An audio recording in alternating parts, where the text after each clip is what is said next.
Bom, vamos dar continuidade à nossa gravitação universal, colocando agora para você as famosas leis de Kepler, que na realidade, historicamente foram deduzidas de forma basicamente por medição experimental, tá? Kepler era discípulo de um Nobel da época que tinha as medições mais bem feitas sobre as órbitas planetárias, que era o Tycho Brahe, e através disso fez essas observações para vocês, tá, guardarem de uma forma geral para a prova, tá, sem muita especulação, porque primeiramente a gente sabe deduzir isso aí, fica até chateado de não fazer, mas a dedução disso aqui é muito forte para a prova de vocês. Ela usa elementos de cálculo, tá? Momento angular e coisas assim que são além dos nossos objetivos. Então, basicamente, dá uma olhada mais geral, dá uma atenção assim, razoável nessa terceira lei, porque ela, das três, é a que mais aparece. Mas todas elas estão interligadas. Olha bem, a primeira lei de Kepler tá ligada ao fato de que as pessoas tentavam fazer contas com órbitas absolutamente circulares e as contas não batiam, principalmente para a órbita de Marte, se você, mesmo com você colocando, tá, o Sol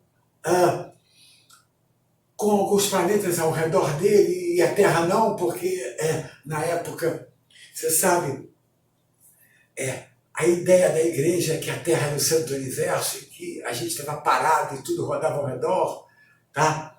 Isso foi um grande problema durante muito tempo, tá? Isso atrasou o próprio Kepler durante muito tempo, que era, na realidade, muito ligado, tá? Um alemão muito ligado alemão antes da unificação, muito ligado à igreja em si, e se pensava numa coisa central, num ponto central, e as coisas rodando ao redor. E acontece que essa não era a ideia-chave da natureza para isso, tá? A ideia-chave era a dualidade, tá? O esquerda-direita, o macho-fêmea, o claro-escuro, o positivo-negativo. E você sabe que essa figura, a elipse, é uma figura de, entre aspas, dois centros, que não são centros, são focos. Tá? Como é que se traça uma elipse? Basta você, por exemplo, amarrar um barbante aqui, ó, e prender em dois pontos, esticar esse barbante aqui, preso nesses dois pontos e traçar. Isso é uma elipse. Como é que é, basicamente, essa ideia para a órbita? O Sol ocupa um dos focos da elipse, tá? E você tem os movimentos planetários na época ditos por Kepler com relação aos planetas ao redor do Sol.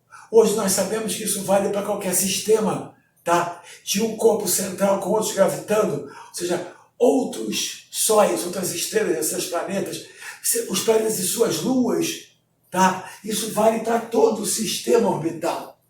Que as órbitas, na realidade, não são circulares, são o quê? Elípticas, com o astro central, o corpo central orbital, que é quem puxa basicamente gravitacionalmente os outros, tá? Num dos focos dessa elipse. Tá? Embora isso seja verdadeiro, é bom que você saiba que as órbitas elípticas dos planetas ao redor do Sol são elipses com excentricidades muito pequenas. Tá? Você sabe que se eu for aproximando esse foco desse, essa trajetória elíptica vai se tornando cada vez mais circular. Até que se você juntar os dois, eu tenho uma distância só e a trajetória é circular. Os planetas ao redor do Sol, tá, tem trajetórias com esses focos aqui, ó, muito próximos. Ou seja, a aproximação para uma órbita circular não é uma coisa muito fantástica. Tá? Agora, veja bem, outros astros, como cometas, por exemplo, tá, têm órbitas de excentricidade tá? Grande, correto? E achata bastante essa o quê? Elipse. Tá? Mas essa é a primeira lei de Kepler. Segunda lei de Kepler.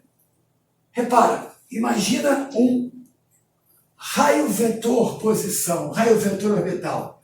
Um vetor posição que acompanha o planeta em toda a sua órbita, tá? Ao redor do Sol. Esse raio varre áreas iguais em tempos iguais. Ele tem velocidade, que a gente chama de velocidade areolar constante. O que é a velocidade areolar? É a área varrida pelo vetor posição, tendo o Sol como origem do sistema de referência, é a área varrida pelo intervalo de tempo. A área varrida pelo intervalo de tempo. E o que foi medido por Kepler na época é que ele varre áreas iguais em tempos iguais, ou seja, essa velocidade areolar se mantém o quê? Constante. Numa prova, tá?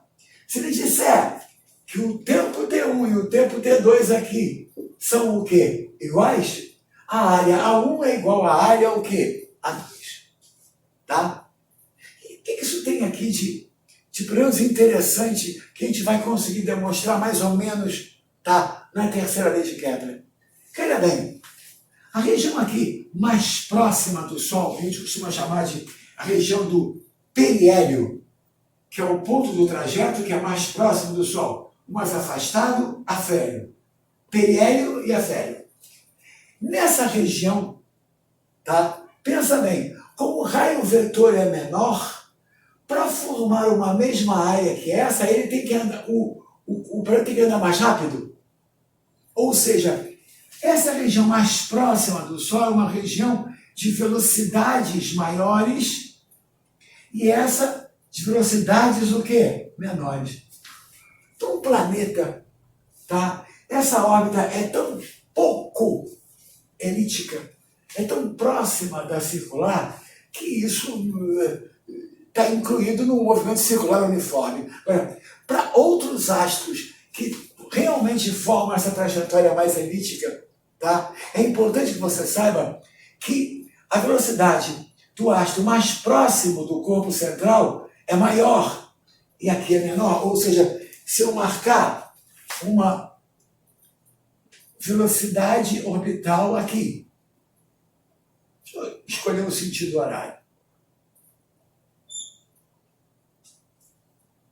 Assim, ó, tangente à trajetória. E marcar uma velocidade orbital aqui,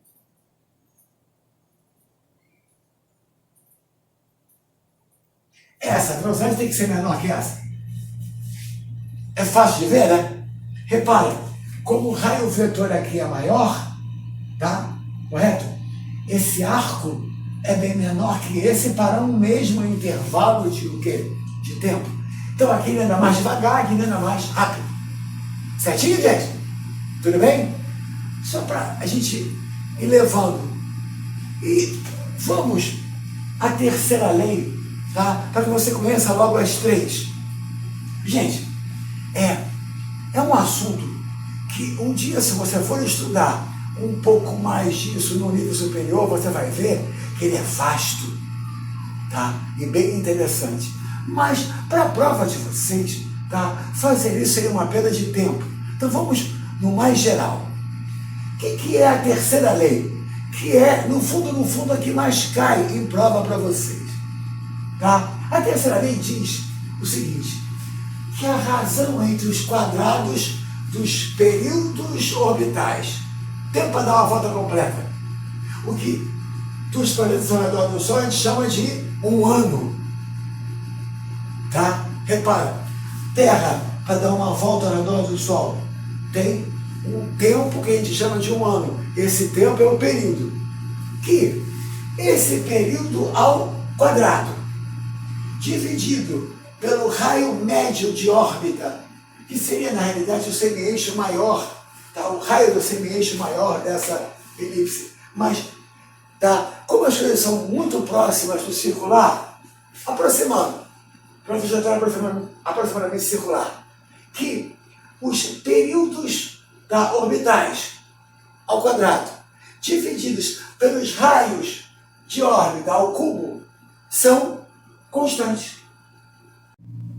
Então, eu vou pegar a força gravitacional, G, emissão, emizinho, massa do Sol, massa do planeta, tá? Sobre o raio de órbita médio ao quê? Quadrado, e igualar a forma da centrípeta, M, V ao quadrado sobre R. Contei esse R com esse quadrado. E dei um tempinho para te mostrar uma coisa que eu estou te devendo dali, tá? Que é uma conclusão lógica. Nota, se eu quiser calcular essa velocidade orbital aqui, ó, ela vai dar G, emissão, sobre R, raiz quadrada. Note a proporção entre V e R inversa. Quanto mais distância ao astro central, menor é a o quê? Velocidade. Coisa que nós tínhamos mais ou menos concluído com a velocidade areolar aqui. Certo? Só para te deixar isso aqui como um efeito colateral. Tá bom? Vamos voltar para lá. Então ficou Gm sobre R igual a V ao quadrado. Falando de órbita aproximada de circular, com a excentricidade tendendo a zero, tá? O que acontece aqui? Pensa, para dar uma volta completa, o trajeto é 2πr. Estou falando de movimento circular uniforme. Tá? Então eu posso usar que essa velocidade seria o ΔS sobre o tempo. Tempo para a volta completa, 2πr, o trajeto da volta completa. Só que ele está elevado ao quê? Quadrado. Vamos lá, gente. Gm sobre R igual a 4π ao quadrado, R ao quadrado sobre T2. Pronto. Esse T ao quadrado vem para cá. Esse raio ao quadrado vem para cá e fica raio ao cubo. A gente encontra aqui, ó, esse 4π ao quadrado sobre extensão M, onde o M é a massa do corpo central, do Sol para os planetas, do planeta para as luas. Isso aqui tudo é constante, ó, 4π2Gm.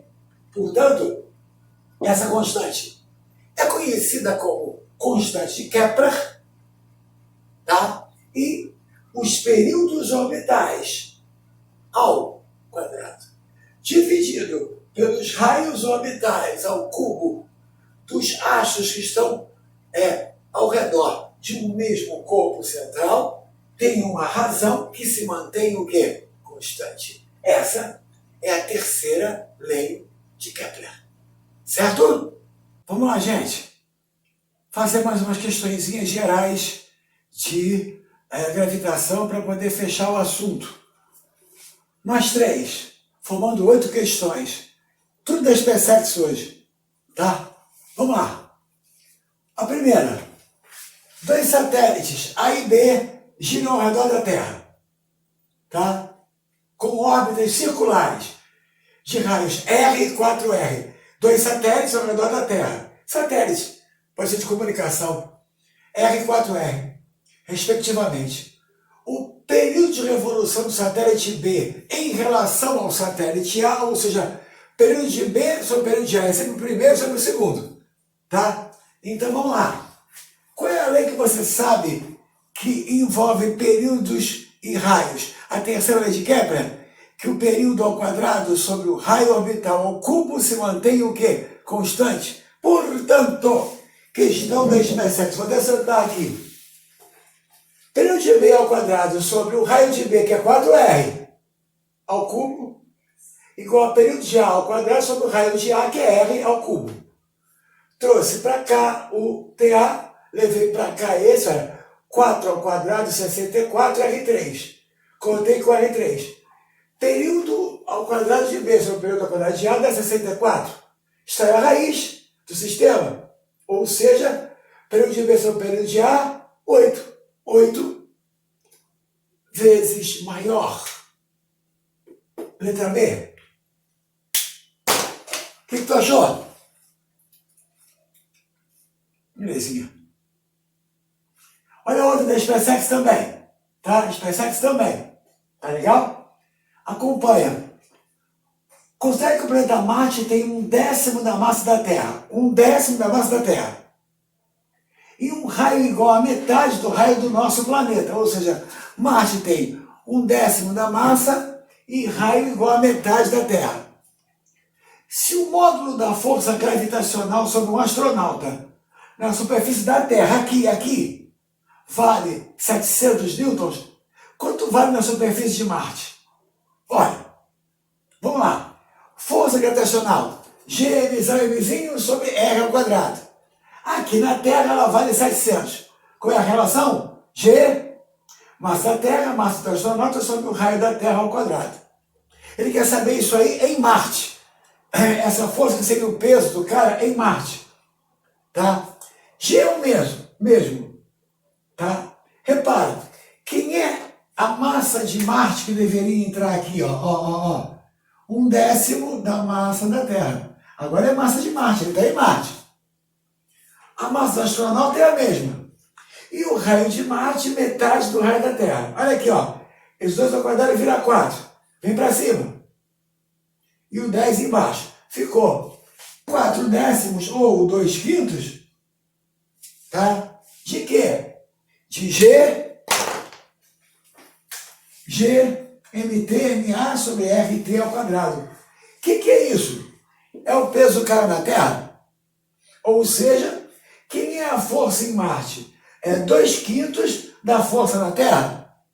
2/5 de 700, tá? Ou seja, 1.400 sobre 5, 280 newtons. Letra B de bola. O que eu fiz?